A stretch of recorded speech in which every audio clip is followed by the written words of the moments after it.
देख रहे हैं चक्रव्यूह, आपके साथ मैं हूं पल्लवी रविंद्र सिंह। पश्चिम बंगाल में चौथे चरण के लिए वोट डाले जा रहे हैं।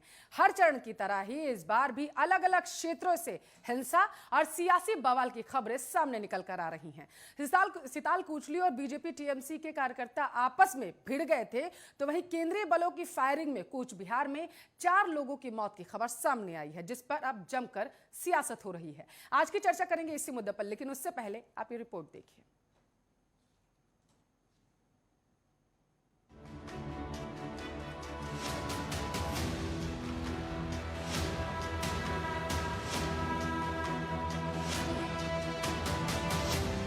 पश्चिम बंगाल में चुनाव हो और हिंसा और राजनीतिक बवाल की खबरें सामने ना आए, ऐसा शायद मुमकिन ही नहीं। 3 चरणों के मतदान के दौरान जिस तरह की हिंसा और झड़प की खबरें सामने आई थी, कुछ वैसी ही तस्वीरें आज चौथे चरण के दौरान भी दिन भर सुर्खियां बटोरती रही। कूच बिहार के सुतालकुची में बीजेपी और टीएमसी के कार्यकर्ता आपस में भिड़ गए। इस झड़प में कई लोग घायल हुए और पुलिस ने लाठीचार्ज कर किसी तरह हालात पर काबू पाया। वहीं बूथ नंबर 285 में मतदान केंद्र के बाहर बम फेंके गए और गोलाबारी की गई। पोलिंग बूथ के बाहर फायरिंग में वोट डालने आए युवक की मौत हो गई। इस बीच बंगाल पुलिस ने दावा किया कि केंद्रीय बलों की फायरिंग में कूच बिहार में 4 लोगों की मौत हो गई है। आज सुबह 10 बजे के आसपास ही सुतालकुची में घटना तब हुई जब क्विक रिस्पांस टीम पर मतदान क्षेत्र का चक्कर लगाते हुए उपद्रवियों द्वारा कथित रूप से हमला किया गया। 4 लोगों की मौत के बाद इलेक्शन कमीशन ने सुतालकुची में वोटिंग बंद करवा दी। वहीं कूच बिहार की घटना पर दीदी ने कहा कि हमारा डर सच हुआ। गृह मंत्रालय केंद्रीय बलों को प्रभावित कर रहा है। पश्चिम बंगाल की मुख्यमंत्री ममता बनर्जी कल कूच बिहार में उस जगह का दौरा करेंगी, जहां आज फायरिंग में 4 लोगों की मौत हो गई। वहीं बंगाल में विधानसभा चुनाव के चौथे चरण के दौरान हुगली में बीजेपी उम्मीदवार लॉकेट चैटर्जी की कार पर भी हमला किया गया। इस हमले में बीजेपी उम्मीदवार लॉकेट चैटर्जी की कार के शीशे टूट गए। उनके सुरक्षा कर्मियों ने किसी तरह उन्हें मौके से निकाला। चैटर्जी ने इस हमले का आरोप टीएमसी के लोगों पर लगा दिया। तो वहीं हुगली में पश्चिम बंगाल विधानसभा चुनाव को कवर कर रहे मीडिया की गाड़ी पर भी स्थानीय लोगों ने हमला कर दिया। हेलो सर, मेरा गाड़ी तोड़ दिया है। 66 नंबर बूथ माइनॉरिटी पूरा छापा कर रहा था। मैंने जाके पूरा हाथों में पकड़ लिया है। उसके बाद पूरा टीम लेके जो मीडिया को गाड़ी से उतरकर मीडिया को मारधोड़ किया। अभी हमारा बहुत सारा लोग उधर में है, लेकिन सीआरपीएफ का जो फोर्स है अभी पर्याप्त नहीं है। अब उसको भेजिए, क्योंकि बहुत सारा मीडिया का लोग भी उधर अंदर में है, अभी अटक गया है। और मेरे गाड़ी में तोड़फोड़ कर दिया। मुझे भी लगा है ग्लास में। हाँ, तुरंत भेजिए, तुरंत भेजिए, तुरंत भेजिए। मैं सामने हूँ। बहुत सारा मीडिया वाला लोग के ऊपर भी बहुत मारा है ये लोग, माइनॉरिटी। बड़ा सवाल ये उठता है कि बंगाल में लगातार सियासी हिंसाएं क्यों हो रही हैं? आखिर हिंसा और पश्चिम बंगाल चुनाव का नाता क्या है? खैर, चौथे चरण के लिए वोट डाले जा रहे हैं। अब देखना ये होगा कि क्या बंगाल में अगले चरणों में भी कुछ तस्वीरें बदलेंगी या नहीं, या यूं ही हिंसा, झड़प और राजनीतिक बवाल होता रहेगा। Bureau report, Arya news.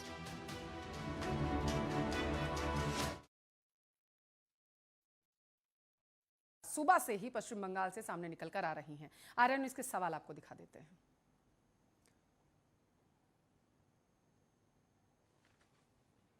कब बंद होगा बंगाल की सियासत में ये खून बहना? ये सबसे बड़ा सवाल है जो हम आज आर्या न्यूज में पूछ रहे हैं। चक्रव्यूह में कूच बिहार में 4 लोगों की मौत का आखिर जिम्मेदार कौन है? किसने किया लॉकेट चैटर्जी की कार पर हमला? हिंसा की घटनाएं लगातार सामने आ रही हैं और हिंसा का जिम्मेदार आखिर कौन है? क्या बंगाल में बिना हिंसा के मतदान नहीं हो सकते हैं? 5 राज्यों में चुनाव हो रहे हैं। 4 राज्यों में पहले ही मतदान हो चुका है, लेकिन जितनी हिंसा की खबरें पश्चिम बंगाल से सामने निकल कर आ रही हैं, 5 राज्यों से ऐसी तस्वीरें सामने नहीं आ रही है। तो सवाल यह भी कि क्या इसी के लिए अब चुनौती हो चुका है पश्चिम बंगाल में चुनाव कराना? आखिर पश्चिम बंगाल में बिना हिंसा के क्या मतदान हो ही नहीं सकते? इस मुद्दे पर ज्यादा चर्चा करने के लिए बीजेपी के प्रवक्ता हैं सूर्य प्रकाश मिश्र, टीएमसी के नेता हैं दयाशंकर सिंह, श्रीकांत जी हैं, वरिष्ठ पत्रकार है मोहम्मद अमीन, पूर्व संयुक्त निदेशक है चुनाव आयोग के, हमारे साथ जुड़ चुके हैं। अमीन साहब, चर्चा की शुरुआत मैं आपसे करना चाहती हूं। इसी के लिए चुनौती हो चुका है पश्चिम बंगाल में चुनाव कराना। 5 राज्यों में भी हो रहे थे ना मतदान, कहीं पर भी ऐसी तस्वीरें सामने नहीं आ पाई कि सवालों के घेरे में ईसी को ही खड़ा कर दिया गया हो। अमीन साहब, देखिए, सवाल इस बात का है कि चुनाव आयोग एक निष्पक्ष और निर्भीक तौर से चुनाव करा रहा है, और इसके लिए जब अनाउंसमेंट हुई चुनाव के तारीखों की, उस समय 8 फेर में किया गया। इसके लिए चुनाव आयोग के लोगों ने, पार्टी के लोगों ने जो अभी वहाँ पे झगड़ा कर रहे हैं, इन लोगों ने ये कहा कि ये जो है शासित पार्टी से मिलकर ये चुनाव की डेट दी गई है और 8 चरण में मतदान किया गया है। सवाल इस बात का है कि आज देखिए कि और प्रदेशों में चुनाव हुए, कहीं भी कोई दुर्घटना, कोई किसी तरह की शिकायत नहीं मिली है। अब यहाँ पर देखिए बंगाल में पहले दिन से ही, इसका मैं रीज़न ये बताना चाहता हूँ कि पहले से ही चुनाव आयोग के पास सूचनाएं थीं। हमारी इंटेलिजेंस एजेंसियों की चुनाव की जो ब्रीफिंग होती है, उसमें सभी को बताया गया था कि यहाँ पर इस तरह की संभावनाएं हैं। इसीलिए चुनाव आयोग ने ध्यान में रखते हुए 8 फेर में चुनाव करने की घोषणा कर दी। अब उसके बावजूद भी देखिए कि कारण क्या है कि आसपास के जो हमारे देश हैं, उसमें बांग्लादेश, नेपाल और भूटान, यहाँ से इनके लोग आया करते थे और अराजक तत्व आकर वो हमारे बूथों पर कब्जा कर लेते थे और चुनाव में सुविधा प्रदान करते थे, जिसके कारण कि ये लोग जीतते थे। आज ये पोजीशन ये हो गई है इन पार्टियों की कि इन पार्टियों को पता चल गया कि यहाँ पर बेईमानी नहीं होगी, तो इसीलिए उन्होंने क्या किया कि पहले तो चुनाव आयोग को ठहराया कि ये इसमें मिला हुआ है, उसके बाद ये पार्टियों से मिला हुआ है। ऐसा कुछ नहीं जब मिला इनको, तो इन्होंने लास्ट में आके क्या किया कि हमारे पुलिस वालों को, जो हमारे यहाँ केंद्रीय दल हैं जिसमें सीआरपी, बीएसएफ और दूसरी एजेंसियां हैं, ये जाके वहाँ पर अंदर इनसाइड पूरा कब्जा कर लेती हैं और उसको इनके किसी भी बलपूर्वक में नहीं आती हैं। यहाँ की लोकल पुलिस है, वो लोकल पुलिस इनके संपर्क में होती है, इन नेताओं को जानती है, इसीलिए वो शिथिल हो जाती है। लेकिन जो हमारे जवान हैं सेंट्रल फोर्सेस के, वो ना तो रुकते हैं ना झुकते हैं, उनको सिर्फ निष्पक्ष चुनाव कराने के लिए कहा जाता है, इसीलिए वो तैयार रहते हैं। निष्पक्ष चुनाव कराने के लिए कहा जाता है श्रीकांत जी, इसीलिए सवालों के घेरे में तो इस बार अर्धसैनिक बल भी आ चुका है। नहीं, ममता बनर्जी ने, इसीलिए चुनाव आयोग में, श्रीकांत जी आपसे सवाल, ममता बनर्जी ने तो सीधे सीआईएसएफ, सीआरपीएफ के जवानों को भी सवालों के घेरे में लाके खड़ा कर दिया है कि गृह मंत्री के इशारे पर ये लोग काम कर रहे हैं वहां पर। श्रीकांत जी, इसमें कोई दो राय नहीं। ममता बनर्जी एक बेहतर राजनेता है और अलग अलग मुद्दों पर सबको घेरने से बात नहीं आती है, लेकिन ये समझिए कि चांद का मुंह टेढ़ा है, ये कहने से मुझे लगता है कि चांद को कोई फर्क नहीं पड़ने वाला, आप ही को फर्क पड़ेगा। मुझे लगता है कि ममता बनर्जी को कहीं ना कहीं बेहतर राजनेता के तहत मतलब राजनीति के तहत कम से कम पैरामिलिट्री फोर्सेज और आर्मी के जवान, ये तमाम ऐसे लोग, लेकिन चुनाव आयोग के लोग हों जो एक संवैधानिक संस्था है, अपना कार्य बखूबी निभा रही है, उस पर कम से कम सवाल नहीं लगाना चाहिए। मैं कह रहा हूँ जहाँ पर ये पूरा बवाल हुआ, जहाँ पर राउंड मतलब गोलियां चलानी पड़ी, वहाँ से आप एसपी का बयान सुनिए, एसपी क्या कहता है। अब आपको वो चीजें क्लियर चाहिए। मुझे लगता है कि ममता बनर्जी को ये तमाम बातें करने से पहले एसपी को भी पूछ लेना चाहिए था और एसपी की बात इस पर बाइट सुन लेनी चाहिए थी। और यहाँ तक कि जो आम लोग हैं या पैरामिलिट्री फोर्सेज के जो लोग हैं, मुझे लगता है उसकी भी बात सुन लेनी चाहिए। और मीडिया कर्मी क्या कह रहे हैं, मीडिया कर्मियों पर किस तरीके से खतरा हुआ और किस तरीके से उनको मारने की कोशिश की गई। मैं उसका नाम तो नहीं यहाँ पर नहीं बोलना चाहता, लेकिन एक मेरे मित्र हैं जो वहाँ पर अभी तैनात है, उनके साथ भी क्या मतलब क्या कुछ हुआ। तो कुल मिला के अगर देखा जाए तो आपको पता चलेगा कि आप मुझे सुन पा रहे हैं? बिल्कुल बिल्कुल, बात पूरी करिए अपनी श्रीकांत जी। जी ठीक है। तो आप देखेंगे कि वहाँ से दिक्कतें क्या होती हैं, प्रॉब्लम्स क्या फेस करनी पड़ रही हैं और उसका बड़ा खामियाजा जो है मैं ये कह रहा हूँ कुल मिला के, अगर जहाँ पर भी चुनाव है वहाँ पर ममता बनर्जी की झुंझलाहट, खिसियाहट या फिर आप कह सकते हैं कि राजनीतिक जो एक तरीके से जो सिफरपना है, या फिर आप ये भी कहा जा सकता है कि वो जिस तरीके से चुनाव हारते हुए कुछ को देख रही है। पीके के जो पोस्ट लगातार वायरल हो रहे हैं, जिसमें तमाम पत्रकार हैं, बौद्धिक लोग भी हैं, वो लगातार वायरल हो रहा है। उसको आपने देखा कि सोशल नेटवर्किंग साइट पर वो बड़े पैमाने पर देखा जा रहा है, मतलब इधर उधर भेजा जा रहा है। उससे भी आपको चीजें जो है जमीनी हकीकत बहुत हद तक देखने में आएगी। मेरा मानना है कि चुनाव अधिकारी हैं या फिर संवैधानिक संस्था है, उन पर किसी भी राजनेता को कभी भी टिप्पणी नहीं करनी चाहिए, उनको फ्री रहना चाहिए और वो किसी भी उसमें नहीं आते, मुझे लगता है। ठीक है, दयाशंकर जी सुना आपने, क्या कहेंगे आप? जी इन लोगों का सर्वोच्च संस्थाओं पर तो उनको तो छोड़ दीजिए कम से कम अपनी राजनीति में, सियासत में। छोड़ने वाले नहीं है, सत्य बोलने वाले लोग हैं। देखिए चुनाव आयोग इतना निष्पक्ष तो चुनाव आप कहना करा चाहते हैं रहा कि है। इसी निष्पक्ष बस चुनाव मैं नहीं बता करवा तो रहा है? हूँ, उनका निष्पक्षता का जवाब दे दिया जाए। हाँ। इतना निष्पक्ष ये लोग चुनाव करा रहे हैं हाँ कि आसाम में भाजपा के प्रत्याशी के गाड़ी में ईवीएम मिल रही है, हाँ। 90 जिस बूथ पे वोट होते अब हैं आप असम 191 जाएंगे वोट पड़ तो रहे फिर हैं। बंगाल में जो 4 भाई, ईवीएम घर के अरे बाहर मिली ये है ना, बताइए ना, वो भी चुनाव जवाब देना आयोग पूरे पड़ेगा फिर। भारत- अगर आप भारत असम सरकार का जाएंगे एक ही होता है दयाशंकर कि जी, चुनाव आयोग तो सिर्फ पश्चिम बंगाल में का अलग होता टीएमसी है। के क्या बंगाल कार्यकर्ता देश के में बाहर नहीं है? 4 आप ईवीएम लोगों क्या को कर कोई रही थी, उसका भी उदाहरण जवाब दे प्रस्तुत दीजिएगा। किया जाता है। कहते हैं ना कि आप सवाल का जवाब दीजिए, सिर्फ और सिर्फ सवाल का जवाब दीजिए। सवालिया निशान क्यों खड़े किए जाते हैं देश की सर्वोच्च संस्थाओं पर? दयाशंकर लोगों जी। के रूप को कैसे बताया जाएगा? हाँ। जिस तरह से अभी नंदीग्राम में चुनाव हुआ, वहाँ पे फोर्स वाले घर में घुस के महिलाओं को अभद्र भाषा का प्रयोग कर रहे थे, तो ये कहाँ का है? आज देखिए जिस तरह से दीदी ने शंका व्यक्त कर रही ये थी, ममता उस तरह से बनर्जी आज ने फोर्स कहा में कि कैसे गोलियां फोर्सेस चला ने दी, जा क्या करके घटनाएं वहां पर घटी महिलाओं को और धमकाया। लोग शहीद हो गए। सुनिए तो दयाशंकर इन जी, घटनाओं का तो दयाशंकर भर्त्सना जी, जितना किया जाए कम नहीं है। दयाशंकर जी, दयाशंकर जी, ये ममता बनर्जी का बयान आया था कि फोर्सेस के जो जवान हैं वो जा करके वहां पर महिलाओं को धमका रहे हैं। ममता बनर्जी ने कहा था ना? जी जी, प्रूफ है आपके पास? दिखाइए। प्रूफ है, अभी वीडियो दिखाइए। है, जो वीडियो है ना वो अभी नंदीग्राम का दिखाइए ना। वीडियो आप दिखाइए अभी। आपको व्हाट्सएप पे वीडियो भेज दिया दिखाइए जाएगा। अभी। आप दिखाइएगा जनता अभी को। आप चैनल पे दिखाइए। अरे चैनल पे वीडियो को हम रखे हैं ना भाई, आपको भेज देंगे। आप इनको हाँ, तो नहीं, बताइए। ऐसे नहीं होता है ना, इनको ऐसे नहीं बताइए। होता है। आप सवालों के बताया घेरे में जाएगा ना, इसी को ले जो आएंगे, वीडियो जो आप गाली सवालों गलौज के कर रहे घेरे में हैं नंदीग्राम अर्धसैनिक में, बलों को ले वो आएंगे, वीडियो है। जिन अब पर वो जिम्मेदारी किसके है हर जवान के चुनाव ड्रेस में, को। वो अमीन आप साहब, मैं लोग आपके पास आऊँ, उसके बाद कराइए, सूर्यप्रकाश जी चुनाव आपसे सर्च इसका जवाब कराए। दूंगी। इनसे ये- अर्धसैनिक बलों वो के वीडियो कंधों पर भेजी जाएगी जिम्मेदारी आपको। होती है निष्पक्ष चुनाव कराने की। अगर आइए, उन्हें ही ADM सवालों के कैसे- घेरे में खड़ा कर दिया ADM कैसे जाएगा, जनता आखिर भाजपा कैसे कैंडिडेट भरोसा के गाड़ियों में घूम करेगी? रहा है, ऐसी 90 पे तस्वीरें कैसे सामने कांड आई हो है रहा है? कूच बिहार से। इसकी भी जांच कराई ठीक जाए। है दयाशंकर जी, एक मिनट। इनसे- अमीन साहब, बिहार से ऐसे, पश्चिम बंगाल से ऐसी तस्वीरें ना सामने आई कूच बिहार में, वहां पर सेना के जवानों पर हमला किया गया। इनसे इस बात को पूछिए कि अभी ये आसाम का जिक्र कर रहे थे, उस आसाम के जिक्र करने में हमारे जो पोलिंग ऑफिसर थे और प्रिसाइडिंग अफसर थे उनको सस्पेंड बिल्कुल, कर दिया सस्पेंड गया कर दिए है गए। और उनके खिलाफ एफआईआर दर्ज की गई है। हाँ। और उनको एक बात और भी बता दें, सत्ता पक्ष के गृह मंत्री हैं भारत सरकार, उन्होंने उसी दिन कह दिया था जिस दिन बात आई कि चुनाव आयोग जो भी निर्णय लेगा उसमें उनके पार्टी का सदस्य पाया गया था, तो चुनाव आयोग के लिए कहा था उन्होंने कि जो भी वो निर्णय लेगा हम उसको मान्य है, उस पर जो भी कार्रवाई करनी चुनाव आयोग करे। उन्होंने पार्टी की कोई बात नहीं की। नंबर 1, नंबर 2, अभी जब आप क्या पकड़ा गया, नहीं, एक आप मिनट क्या पकड़ा गया तो जी। टीएमसी में पकड़ा गया था और उसको भी उसी प्रकार से एफआईआर हुई। और अच्छा एक चीज और बता दूं मैं कि चुनाव आयोग ने हमारे मीडिया को इतना अधिकार दिया हुआ है कि उसको किसी भी गवाह की जरूरत नहीं है। मीडिया जो भी शूट करेगा, मीडिया जो भी रिपोर्टिंग करेगा, उस पर सीधा चुनाव आयोग कार्रवाई करता है। और एक चीज और बता दें, हम आपके यहाँ जब चुनाव हो रहे हैं उस एरिया में हमारे हर तरह के पर्यवेक्षक मौजूद हैं। आप उस वीडियो की रिकॉर्डिंग की है और आपकी दीदी ने की, आप लोग झूठ बोलते हैं। उसको चाहिए कि हमारे पर्यवेक्षकों को दें और चुनिए अपने प्रदेश के निर्वाचन आयोग के अधिकारी को दें और वो इसी को आएगा और इसी से कार्रवाई करेंगे। ये बातें झूठ करने के लिए, अर्धसैनिक को बदनाम करने के लिए नहीं चलेगा ये। ठीक है। कौन लोग थे, कैसे एक मिनट, अर्धसैनिक किसी के अंडर में नहीं सवालों का है, जवाब चुनाव आयोग को देने अंडर के में लिए है, बुलाया गया। गृह मंत्री के अंडर में बिल्कुल नहीं है, ना कोई अधिकारी आगे है उसका उसका, ना कोई फोर्सेज है। सारी फोर्सेज हमारे अंडर में इलेक्शन कमीशन के, और इलेक्शन कमीशन जो चाहेगा एक्शन लेगा।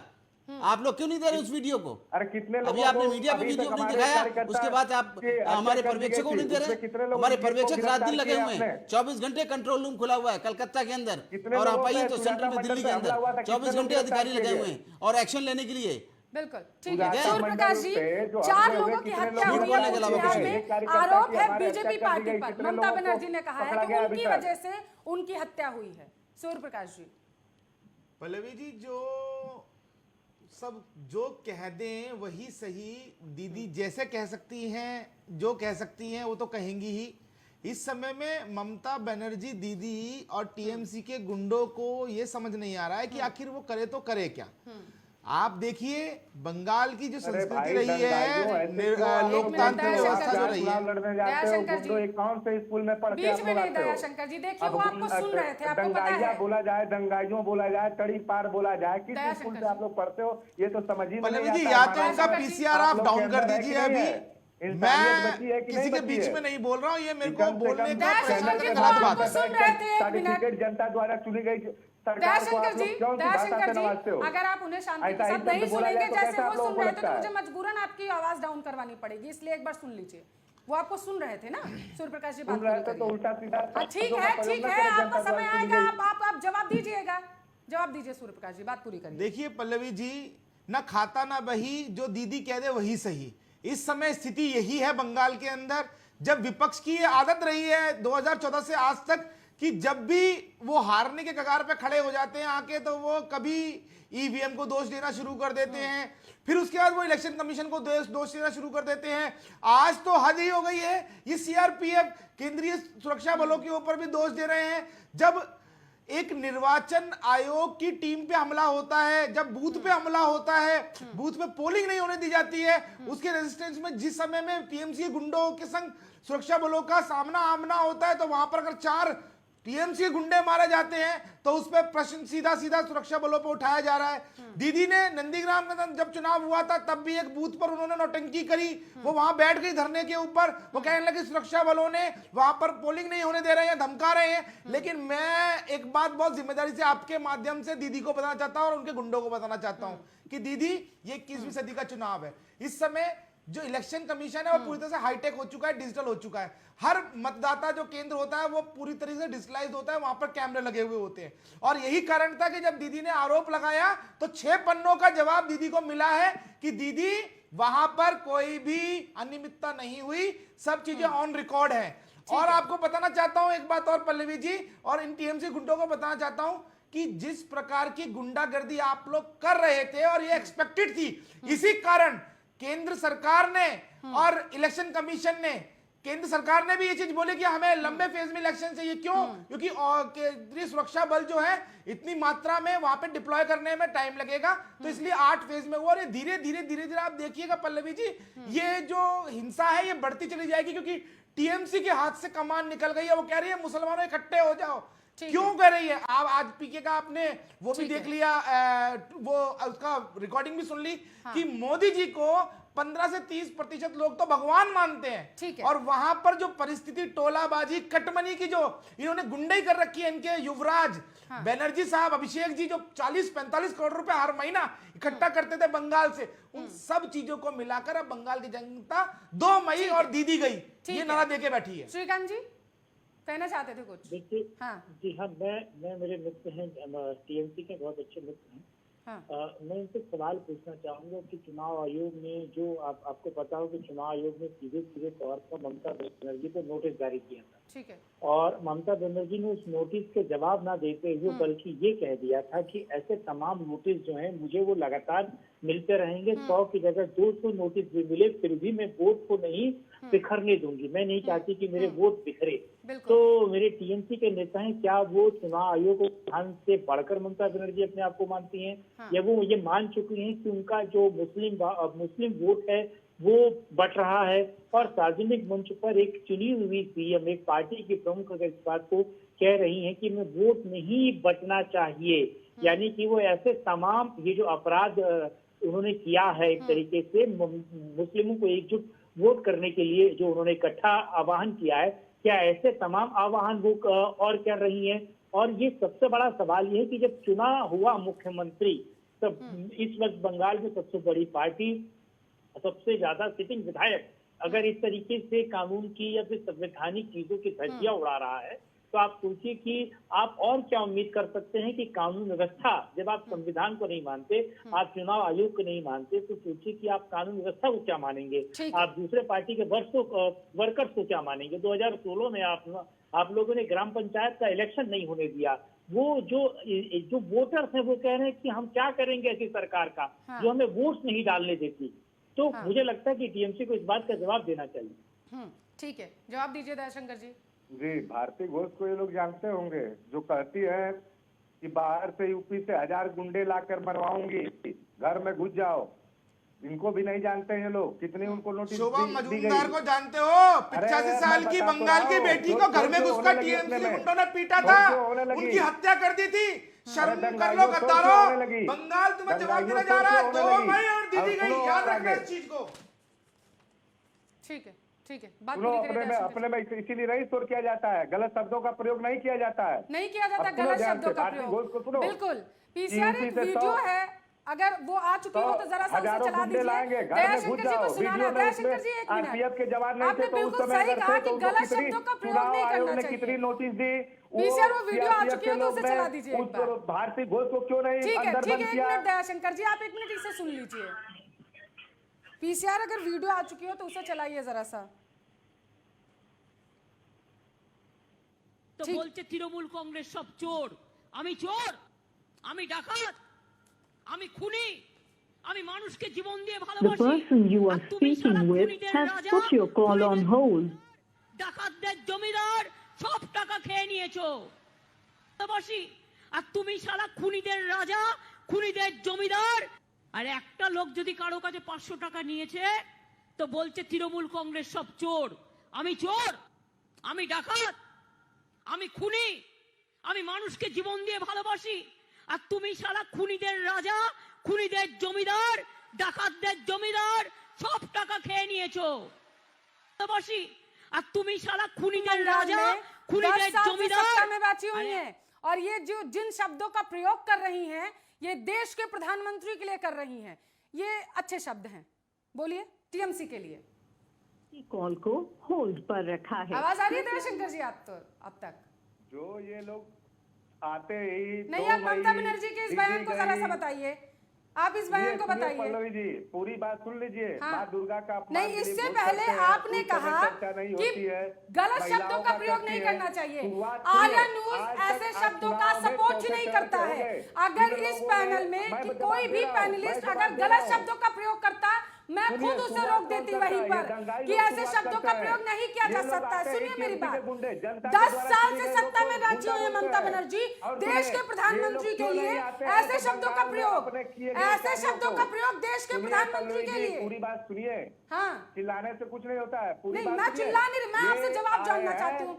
ये बंगाल अच्छे में शब्द वोट हैं, मांगने के आप लिए, एक तो बार कह पूरे दीजिए ये प्रदेशों शब्द में अच्छा जहाँ है। जहाँ इनकी सरकारें सुनिए हैं। ना दयाशंकर जी, एक बार कह अरे दीजिए भाई, आप ममता बोलने बनर्जी दीजिए, से, आप ही बोल ममता लीजिए। बनर्जी आप खुद के प्रवक्ता मुखर हैं तो बिंदु बोलिए। से जो ये मोती झड़े, जो अच्छे शब्द निकले, ये बेहतरीन थे। आप एक बार बोलिए अरे please। मैं तो बता तो रहा हूँ। हाँ। मैं बता तो रहा हूँ कि क्यों नहीं ये लोग जो कार्य किए हैं 6 सालों में, जो आज जहाँ इनकी सरकार मैं कह रही हूँ छोड़िए उन्हें, आप अपनी पार्टी की बात करिए अभी। रोजगार पे बात टीएमसी करते की हैं। मेरे सवाल का जवाब दीजिए, रोजगार पे मत जाइए अभी। सवाल का पश्चिम जवाब है। बंगाल आते पर ही टीवी चर्चा चैनलों बिठाई है पे मैंने, TMC पश्चिम के बंगाल पर गुंडे, चर्चा 2 करिए। मई, अरे ये सगुफा पढ़ के आए हो? ये किस स्कूल में पढ़ाया जाता है? सिर्फ और 2 शब्द रट लिए हो, टीएमसी के गुंडे 2 मई गई। अरे कुछ पढ़े लिखे रहते तो ये सब दयाशंकर जी, आप जवाब देंगे तो या अपनी से डर पार्टी लग को रहा इस है तरीके से साहब, बचाएंगे आप? तभी तो मेरा इलेक्शन सवाल है, कमीशन से डर सवाल लग का रहा है जवाब साहब, दीजिए। तभी तो मेरे सवाल का तभी तो जवाब सुरक्षा बलों पे आरोप लग रहे हैं ठीक है, साहब, एक मिनट सुनो। तभी तो कहा जा रहा है कि शायद मुसलमान वो जवाब एकजुट हो दे जाओ, रहे। तभी तो पीके 6 बोल सालों रहा में है कौन सा विकास कि किए? हाय अब क्यों तो हम नहीं आते गए। अपने ठीक है। विकास गिनवाते? इतने लोगों को रोजगार दिए, क्यों नहीं गिनवाते? शुरुआत यहाँ से होनी चाहिए। देश की जनता ये जाननी चाहती है कि क्यों नहीं बात दयाशंकर जी, आप जवाब ही नहीं देना चाहते हैं, आप जवाब ही नहीं देना चाहते हैं। महंगाई की बात करती ठीक है। है श्रीकांत जी, मैं आपके पास आ रही हूँ। उसकी बात करती है। आपने सुना कोरोना लाई एक तरफ, ठीक है जब ठीक है इनको ठीक है अवगत पिछली श्रीकांत जी, सरकार के कुछ लोगों ने कराया श्रीकांत था, जी, तो क्यों एक नहीं तरफ रोक लगाई? इस तरीके की भाषा का प्रयोग, अमर्यादित भाषा का प्रयोग प्रधानमंत्री के लिए किया जाता है और दूसरी तरफ जवाब दिए टीएमसी के कोई नहीं। दयाशंकर जी, आप शांत रहिए। आपसे जो सवाल पूछा गया था, आपने जवाब नहीं दिया था, रोजगार पर चले गए थे। स्पष्ट जवाब दिया। शांत रहिए आप। इससे बेहतर तो श्रीकांत जी, नहीं हो सकता है। देश के प्रधानमंत्री के लिए इस तरीके की भाषा का प्रयोग, 10 साल से सत्ता में बैठी है ममता बनर्जी। के नाम पे देखिए उनको पता है। देखिए सबसे खास बात है, देखिए आप जब एक मिनट के गुंडे, अरे उनकी आवाज आ रही है, मैं इसलिए वीडियो बता दयाशंकर रहा जी हूँ। की आवाज डाउन कर जी। दीजिए पीसीआर। दया भाई please, Dayashankar ji please please down कर दीजिए पीसीआर। हाँ ठीक है, सॉरी, मैं आपको बता दूं, ठीक है, देखिए श्रीकांत जी। अगर आप फर्स्ट फेज से लेकर अब तक तमाम अगर आप देख रही हो क्रमवार की किस तरीके से ममता बनर्जी पब्लिक मीटिंग में बात कर रही हैं, अगर उनके बिहेवियर को आपने ऑब्जर्व किया हो, देखा हो, आपने समझा हो, जाना हो, तो आपको पता चलेगा कि ममता बनर्जी किस तरीके से भाषाई मर्यादा को वो तोड़ रही हैं। इसमें कोई दो राय नहीं है, जितनी भाषाई मर्यादा को वो तोड़ रही हैं और खास तौर से देश के प्रधानमंत्री नरेंद्र मोदी उनको और प्रोवोक कर रहे हैं, लगातार प्रोवोक कर रहे हैं। और ये प्रोवोक करना जो है, ये जो प्रोवोक करना है, यानी कि आप समझिए देश का प्रधानमंत्री लगातार प्रोवोक कर रहा है उनको, दीदी ओ दीदी इस तरीके से जो प्रोवोक कर रही है लगातार। मुझे लगता है कि ममता बनर्जी बीजेपी के पिच पर जाकर ही खेलने की कोशिश कर रही हैं, और बीजेपी के पिच पर जब आप जाकर खेलने की कोशिश करेंगे तो बीजेपी आपको हरा देगी, बीजेपी आपको परेशान कर देगी, बीजेपी आपको हैरान, मतलब आप सोच लीजिए कि बीजेपी आपको हैरान कर देगी।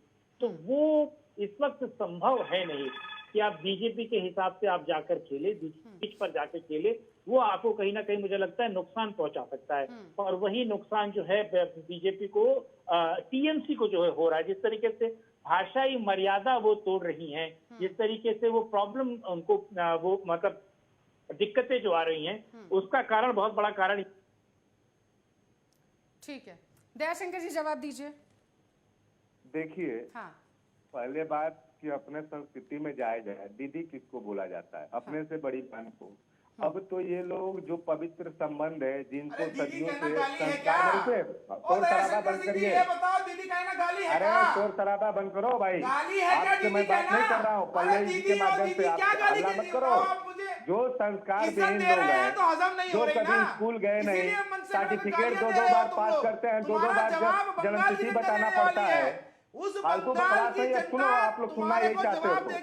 जिस बंगाल की जनता को तुमने बड़ी बहन को कितना इज्जत अकेला से छोड़ दिया था, जो केंद्र एक सरकार माँ से किसको 1000 बोलते करोड़ हैं, रुपए का बहन किसको पैकेज बोलते हैं, केंद्र बेटी सरकार ने किसको दिया बोलते बंगाल हैं, को, उन लेकिन आपने शब्दों वो का भी पैसा ये लोग सारा खा लिया। अपमानित करने लगे हैं। आपके ओ टोलेबाजी, दीदी, कटमनी लुच्चे का टाइप का जवाब भाषा, बंगाली ओ देने जा रहे दीदी, हैं। अरे दीदी, ये क्या है? ये टुच्चा गिरी नहीं है तो कौन सा गिरी है? टुच्चागिरी खुद ये करते कौन हो, सी भाषा है? गली के एक गुंडा माननीय जो तुम खुद देश हो, का प्रधानमंत्री, गुंडागर्दी देश खुद को पूरे करते हो, विश्व को चोरी अपने खुद करते हो, विचारधारा से आगे हफ्ताखोरी खुद बढ़ाता है, करते उसको हो, टोलाबाजी करते हो, संचालित करता है, कटमनी उस करते तरह का हो, व्यक्ति देश अगर ये बेचने की तैयारी शब्दों कर को बोले, रखी है, सर्कस में बाहर जोकर टाइप के से शब्दों का, घुसपैठिए बुलाते रोड हो, लौंडे टाइप के भाषा का तो ये नकली अच्छी भाषा आधार है। कार्ड देते हो, शोभा पैन देती कार्ड है तो आप लोग बनवाते हो, बताएं। फिर उनका हम लोग वोटर आईडी तो कार्ड ये सब बनवाते भाषाओं हो, से परहेज सरकारी करते सुविधाएं हैं। देते हो, और उसके बाद वहां पे गुंडे करवाते हो। सारी की सारी टीएमसी एक तरफ से गुंडों की पार्टी है, ये पूरा लीजिए, कॉर्नर शुरू गुंडों हो का गए। है। ये और इस दीदी बार 2 के मई मुद्दे पे। दीदी गई, ये भाजपा नहीं कह रही है, बंगाल के कोने कोने और हर बूथ से आवाज आ रही है।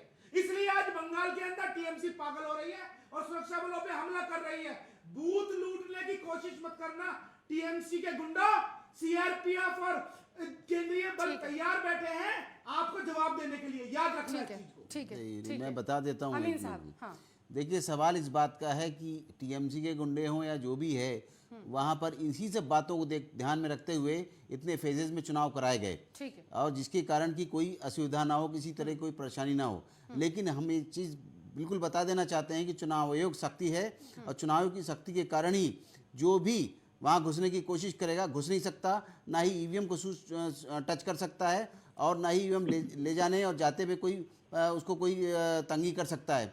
सवाल इस बात का है कि चुनाव आयोग ने अपनी ठान ली है कि हमें निष्पक्ष चुनाव कराना है, और अगर उनके साथ बदतमीजी की गई हमारे सुरक्षा बलों के साथ में, तो वो सुरक्षा बल गृह मंत्रालय के अंडर में नहीं है, वो चुनाव आयोग के अंडर में है, और चुनाव आयोग का सीधा कानून है कि उस पर एक्शन लिया जाएगा। अब वो जो भी हो, अगर जिस तरह की आज दुर्घटना हुई है, ये छीनने की स्थानीय हाँ, लोगों के द्वारा ये जो दुर्घटना की गई है जिसको वो उचित नहीं है। वहां पर फायरिंग करनी पड़ी, मजबूरन करनी पड़ी, हाँ, जिसमें तो 4 लोगों की मौत इंस्ट्रक्शंस हैं ही उनको, हाँ। इंस्ट्रक्शंस है कि अगर हमारी ईवीएम छीनेंगे या पोलिंग बूथ गड़बड़ करेंगे, इनको शायद ये नहीं पता है कि आज हाईटेक हो गया इलेक्शन कमीशन, हमारा सेंट्रल इलेक्शन कमीशन के पास कैमरे लगे हुए हैं, हर बूथ को देखा जाता है, वहां से वॉच किया जाता है, इसीलिए कोई भी हरकत होती है तो उसको एक्शन लिया जाता है। और ये जो अभी कह रहे थे ना कि आसाम में गड़बड़ हुआ, उनके खिलाफ एक्शन हुआ, उनके खिलाफ एफआईआर हुई, और इसमें भी जांच होगी। हमारे फोर्सेस ने मारा है, ठीक किया है, लेकिन उसके बावजूद भी उसकी जांच होगी। अगर उसमें वो दोषी पाए जाएंगे तो उनको भी छोड़ा नहीं जाएगा। इलेक्शन कमीशन टोटल निष्पक्ष है। जवानों का कहना है कि वहां पर कुछ अज्ञात लोग आए, एक व्यक्ति को बूथ से पकड़कर बाहर लाए, उसको मारने लगे। उस स्थिति को कंट्रोल करने के लिए जब स्थानीय लोगों ने उनसे भी राइफलें छीनना चाहा, उसके बाद उन लोगों ने फायरिंग की ताकि स्थिति को कंट्रोल में किया जा सके। सीआईएसएफ सवालों के घेरे में क्यों है? सूर्य प्रकाश जी, आरोप आप पर, आपके इशारे पर काम हो रहा है। पल्लवी जी, बंगाल के अंदर जो इस समय की स्थिति है वो बहुत ही हिंसक स्थिति है। बंगाल का आप इतिहास देख लीजिए, बंगाल में कभी भी, चाहे पहले सीपीएम की सरकार रही हो, 30 साल 35 साल उन्होंने राज किया, तब भी बंगाल के अंदर हर बूथ पर बूथ कब्जा किया जाता था, मतपत्र लूटे जाते थे, और यही काम टीएमसी के लोगों ने किया पिछले 10 साल में दोनों तीनों चुनावों के अंदर। इस समय की स्थिति इलेक्शन कमीशन ने देखा कि यदि बंगाल में निष्पक्ष चुनाव कराने होंगे तो वहां पर केंद्रीय सुरक्षा बलों को डिप्लॉय करना पड़ेगा भारी संख्या में। और शायद ये मेरे अनपढ़ जाहिल गवार गुंडे गैंग के लीडर साहब को इतना नहीं पता कि जिस समय चुनाव आचार संहिता लागू हो जाती है तो उसके बाद केंद्रीय सुरक्षा बल गृह मंत्रालय के अंडर नहीं होते हैं। उस समय होलसेल सुपर पावर जो होता है वो इलेक्शन कमीशन होता है। और इनको ये जानकारी नहीं है कि इलेक्शन कमीशन ऑटोनोमस बॉडी है, उसमें सरकार का कोई भी वर्चस्व नहीं है, ना ही किसी प्रकार कोई प्रेशर चलता है। और मैं आपको बताना चाहता हूं जो सीआरपीएफ पे और सीआईएसएफ पे हमला हुआ है वहां पर भाजपा के एक वोटर को अंदर से निकाल के लाए। इनको पता चला कि वो भाजपा को ही वोट देने जा रहा है, अंदर से निकाल के लाए, उसके संग मारपीट शुरू कर दी। और जब वहां पर सीआईएसएफ वाले जो हमारे कमांडोज है, जवान है, उन्होंने रोकने की कोशिश करी तो उनके ऊपर वहां के टीएमसी के गुंडों ने एकदम हमला कर दिया।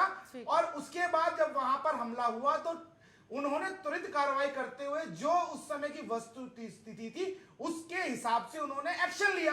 अब वहां पर अगर गोली चलाने की जरूरत थी तो उन्होंने गोली चलाई। तो मेरे हिसाब से टीएमसी तो सिर्फ हमला ही करेगी, झूठी बोलेगी, क्योंकि टीएमसी के राज में वहां पर जो पश्चिम बंगाल की पुलिस है वो केवल और केवल टीएमसी के कॉर्डर की तरह काम कर रही है। मैं पिछले चुनावों में 2019 में कूच बिहार जो इस क्षेत्र में आज वोटिंग हो रही है वहीं पर कूच बिहार के अंदर ही कार्य कर रहा था और मेरी गाड़ी के ऊपर भी हथगोला फेंका गया था और मेरा भी पूरा हाथ फट गया था। निश्चित प्रमाणित जी इस बात को जानते हैं। तो मैं आपको बताना चाहता हूं कि ये तो इनकी टेंडेंसी रही है बूथ लूटो और राज करो, लेकिन अब वो होने नहीं जा रहा है, इसलिए ये परेशान है। और 150 लोगों की हत्या भाजपा कार्यकर्ताओं की पहले ही कर चुके हैं ये लोग। आप देखिए राष्ट्रीय अध्यक्ष जी पे हमला करते हैं, हमारे केंद्रीय मंत्री अपना गजेंद्र शेखावत जी पे हमला किया, आज लोकेश चटर्जी जी की गाड़ी तोड़ दी गई, वहां पे हमले पे हमला करते हैं ये लोग, गुंडे इकट्ठे करते हैं। जवाब ले लेते हैं दयाशंकर जी। देखिए कम से कम जो स्कूल गया हो मर्यादा में रहे, किसी को उल्टा। अरे आप मर्यादा की बात सुनते ही कहाँ हो? आप मर्यादा की बात सुनो तो ये हिंसा करो क्या? आप जानवर हो, आदमी थोड़ा ही हो, लोकतंत्र के हत्यारे हो आप लोग। आप लोगों को वोट देने नहीं जाने देते हो, आप लोगों को बूथ से मारते हो, आप सुरक्षा बलों पे हमला करते हो, आप भाजपा कार्यकर्ताओं की हत्या कर देते हो, आप राष्ट्रीय अध्यक्ष पे हमला करते हो, आप केंद्रीय मंत्री पे हमला करते हो, वहां के सांसद पे आपने हमला किया। आपको शर्म नहीं आती? आप लोग हत्यारे हो, हत्यारे। 85 साल की महिलाओं को टीएमसी गुंडे हमला करते हैं। आप लोग क्या शब्द का प्रयोग करते हो? कब से कब डिबेट हो रहा है, आपको विकास पे बात दयाशंकर जी बात पूरी करिए। दयाशंकर जी इस पे बात करनी चाहिए। दयाशंकर जी बात पूरी करिए। मैं लोग बैठता हूँ, हम तो बात करते हैं, आप तो हत्या कर देते हो, आप तो मारपीट करते हो, आप तो तलवार चलाते हो, आप तो पेट्रोल बम फेंकते हो, आप तो पत्थरबाजी करते हो। को बताया जाए कि मैंने इस प्रदेश में ये काम किया, मैंने इस प्रदेश में ये काम किया, मेरी ये उपलब्धियां रही है, मैंने देश के लिए ये काम किया। जब आप ये रहते तो किसी को उकसाते नहीं, किसी को गाली नहीं देते, किसी को गुंडा नहीं बोलते, किसी को धमकी नहीं देते, किसी को जाहिल नहीं बोलते, क्योंकि आप अपने काम गिनवाते हैं। और इसमें आपके हताशा, निराशा और झुंझलाहट और शोर शराबा, किसी को अनाप शनाप बोलना, ये दर्शाता है कि आप लोग कैसे लोग हो। जय श्री राम का नारा लगाने में जेल भेज देती है। जब दुर्गा विसर्जन की बात आती है तो वहां पर कहते हैं नहीं दुर्गा विसर्जन नहीं होगा। क्यों नहीं होगा भाई? फिर हाईकोर्ट जाना पड़ता है हिंदुओं को। ये हाल कर रखा है आप लोगों ने भेजे आप बंगाल का। राम का तो तुलना जिन आज 44 सीटों पर वोटिंग हुई है, अगर 2016 को याद करें तो वहां पर 39 सीटों पर कब्जा टीएमसी का रहा था और मात्र एक सीट जो है वो बीजेपी को मिली थी। हालांकि 2019 के लोकसभा चुनाव में तस्वीरें जो थी वो पूरी तरीके से पलट हो गई और वहां पर थोड़ी सी स्थिति जो थी वो बीजेपी की मजबूत निकलकर सामने आई, जिन सीटों पर आज मतदान हो रहा है। क्या लगता है आपको आगे क्या तस्वीरें हो सकती हैं? दोनों पार्टियों के लिए साख की बात हो चुकी है क्योंकि यहाँ पर देखिए पल्लवी जी, ये जो पूरा चुनाव श्रीकांत जी से सवाल है, दयाशंकर जी उसके बाद आपके पास। श्रीकांत जी ठीक है, देखिए पूरा जो चुनाव वो एज का चुनाव है। देखिए इसमें ये बिल्कुल कहना मैं बताऊं, देखिए वो लोकल मीडिया हो या बंगाल का मीडिया हो, उनको भी देखेंगे और तमाम सर्विस को भी आप देखेंगे ना, तो ये चुनाव एक तरफा बिल्कुल है नहीं, ये नहीं कहा जा सकता। ये चुनाव जो भी है वो एक दूसरे से 10 से 20 सीटें ज्यादा लाने का चुनाव है। मैं आपको क्लियर कर बता रहा हूँ, क्योंकि मैं अभी 1.5 महीने के आसपास बंगाल रहकर आया हूँ और 6-7 दिन पहले ही बंगाल से आया हूँ। मैं इसे देखता हूँ कि पार्टी कितना, देखिए जिसको वोट देना है उसने अपना मन बना लिया है। साइलेंट वोटर्स भी पता है उनको कहाँ जाना है, लेकिन जो ये डाइसी वोटर्स होते हैं ना, डाइसी वोटर्स को ही पोलराइज करके या फिर आप कहा जा सकता है कि एक तरफ लाकर खड़ा करने का जो पूरा है वो जद्दोजहद चल रही है, जिसमें कहीं ना कहीं बीजेपी प्लस आ रही है। क्योंकि जहां पर एक मान लीजिए एक विधानसभा चुनाव है, वहां पर अगर योगी आदित्यनाथ आते हैं, वहां पर असेंबली में बोल कर जाते हैं, वहां से वो जैसे निकलते हैं 1 घंटे के बाद बीजेपी का और कोई बड़ा नेता वहां पर आकर डेरा जमा लेता है, वो लोगों से बात करता है, घर घर घूम रहा है, कैंपेन करता है। इसमें कोई दो राय नहीं कि बीजेपी के ज्यादा राज्यों में अब इनकी सरकारें हैं, तो उन राज्यों की मशीनरी का ये इस्तेमाल वहां कर रहे हैं। तमाम केंद्रीय मंत्री से राज्य मंत्रियों का वहां पर वो इस्तेमाल कर रहे हैं, प्रादेशिक संगठनों का वो बंगाल में इस्तेमाल कर रहे हैं। लेकिन ममता बनर्जी देखिए वो अकेले लोहा ले रही है पूरे दिन। अगर आपको टीएमसी के तरफ से कोई दिखता है तो ममता बनर्जी हैं, कहीं मोइना मित्रा दिखती हैं और कहीं 2-4 इक्के नेता दिखते हैं। तो समझिए बीजेपी अपनी स्ट्रेटेजी बना चुकी है, बीजेपी अपनी स्ट्रेटेजी से चल रही है और उसका फायदा बीजेपी को लग रहा है, मिल रहा है। क्योंकि 2016 के इलेक्शन देखिए आप, और उसके बाद 2019 देखिए, और 2019 के बाद अब जो अंदर करंट बन रहा है, जो 2017 में आपने यूपी में देखा था इलेक्शन नतीजे आए थे, वही कुछ अंडर करंट मुझे जो है बंगाल में बनता हुआ दिख रहा है। क्योंकि जो डाइसी वोटर्स है वो बोलकर राजी नहीं, लेकिन वो एक बात जरूर बोल रहा है, वो कह रहा परिवर्तन होगा, और जो परिवर्तन नहीं होगा वो रोजगार की बात कर रहा है। ध्यान रखिए एंटी इनकम्बेंसी हमेशा राज्य सरकारों से ज्यादा होती है विधानसभा के चुनाव में, और लोकसभा के चुनाव में सेंट्रल गवर्नमेंट से बेसिक सा फर्क है।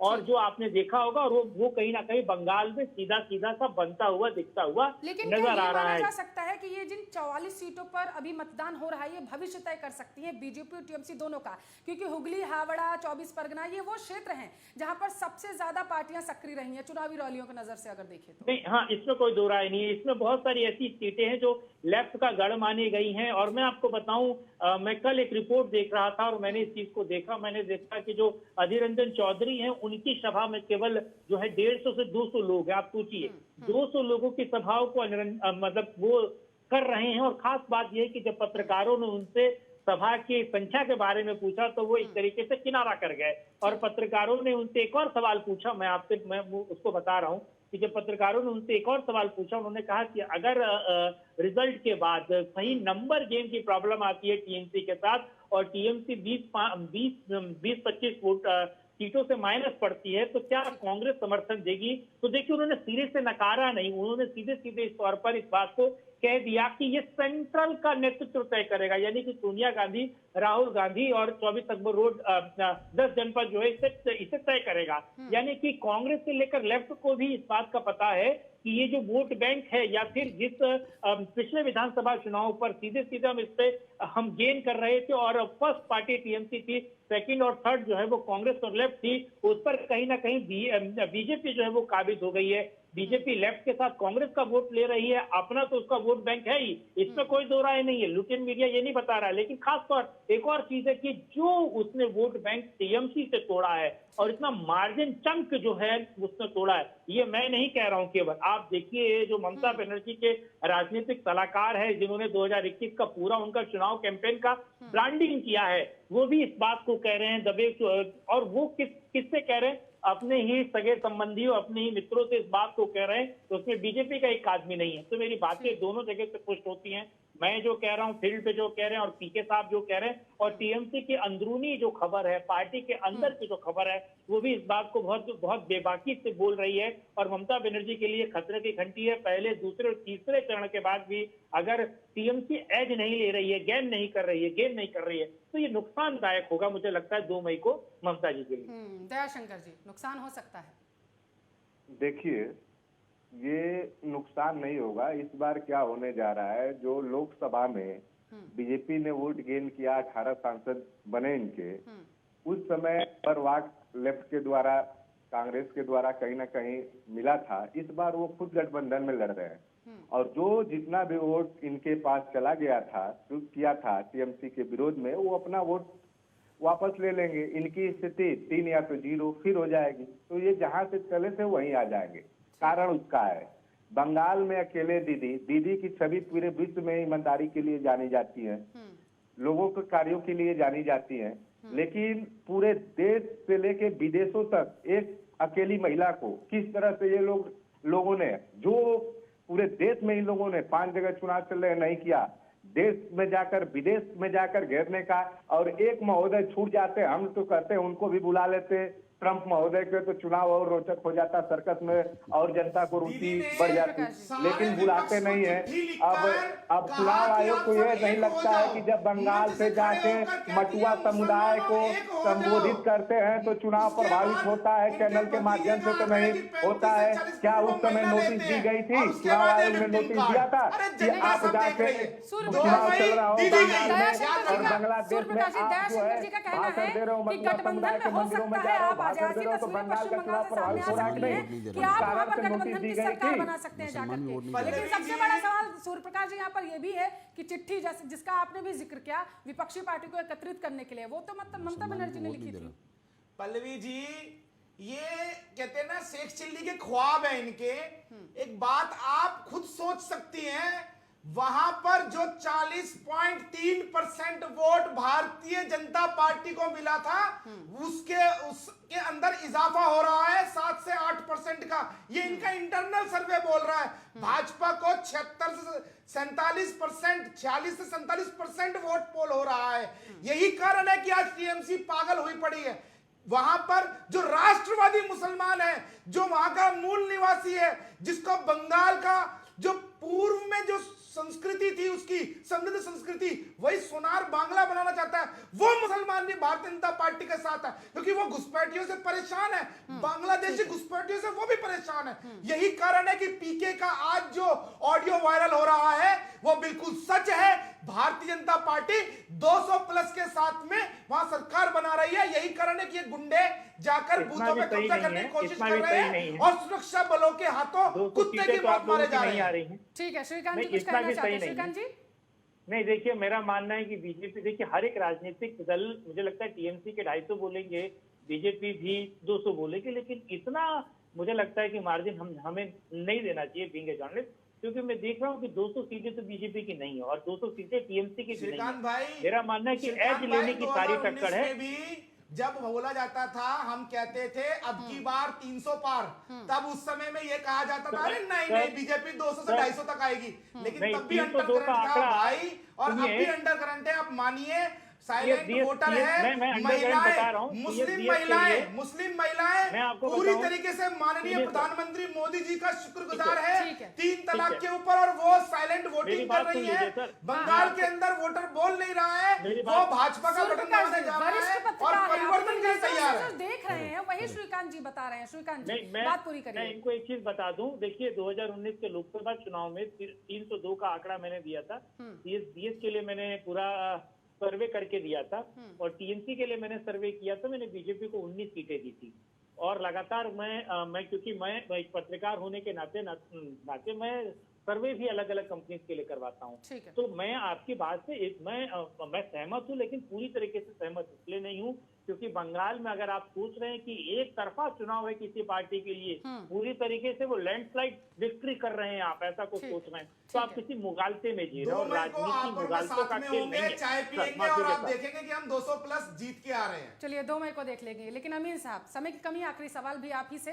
कूच बिहार में 4 मौतें हुई हैं, आखिर उनका मौत का जिम्मेदार कौन है? क्योंकि अभी ईसी के ऊपर ये पूरी रिस्पॉन्सिबिलिटी है कि वो जहां 5 राज्यों में चुनाव हो रहा है, खास करके पश्चिम बंगाल में शांति के साथ चुनाव संपन्न करा सके, जिम्मेदार कौन? देखिए ऐसा है कि घेरे में आप ही लोग हैं अभी। देखिए ऐसा है कि जो हमारी सुरक्षा बल हैं उनको अगर उकसाया जाएगा, उनको परेशान किया जाएगा और उनके ऊपर हमला किया जाएगा, तो उनको पूरे निर्देश हैं कि वो अपने लेवल पे एक्शन लेंगे। और वहाँ पर हमारे जो ऑब्जर्वर हैं, अगर किसी को तकलीफ है तो उनको बताएगा, और इसका अगर कोई हमारे सुरक्षा बलों ने भी अगर कोई गलत स्टेप लिया है तो उसका चुनाव आयोग जो है जांच करेगा और उनको दंडित करेगा। लेकिन बिला वजह किसी को बर्दाश्त नहीं किया जाएगा कि हमारे सुरक्षा बलों को परेशान करें, हमारे पोलिंग पार्टी को तंग करें और हमारे वोटरों को बदमाशी के साथ रोकें। ऐसा बिल्कुल नहीं करने दिया जाएगा। चुनाव आयोग तत्पर है एक्शन लेने के लिए, और उसके ऊपर कोई किसी का नहीं चलता। इवन गृह मंत्री का भी कोई अधिकार नहीं है हमारी फोर्सेस पर जब चुनाव चल रहा होता है। वो सब हमारे संवैधानिक संस्था के अंडर में काम कर रहे हैं। पहुंच रही है सीधे ईसी को सवालों के घेरे में क्यों खड़ा किया जा रहा है? नहीं, उनको कहा गया है कि हमारे ऑब्जर्वर हैं, उनको आप रिपोर्ट करिए। कोई किसी के साथ भी अगर गलत बात होती है, पश्चिम बंगाल में हो रहा है, उन तक आ रही है शिकायतें? नहीं, अगर शिकायतें आ रही तभी तो आप देख रहे हैं ना, एक्शन हो रहा है। ममता जी के ऊपर भी हुआ, शुभेंद्र अधिकारी के ऊपर भी हुआ, और जो हमारे पोलिंग अफसर थे उनके ऊपर भी हुआ, और अभी और भी एक्शन होंगे। और उनको ढिलाई नहीं दी जाएगी कि वो इस तरह कोई गड़बड़ कर सके चुनाव में। सभी मेहमानों का इस मुद्दे पर चर्चा करने के लिए। चलिए, देश दुनिया की तमाम खबरों के लिए आप देखते रहिए आपका अपना न्यूज चैनल आर्या न्यूज।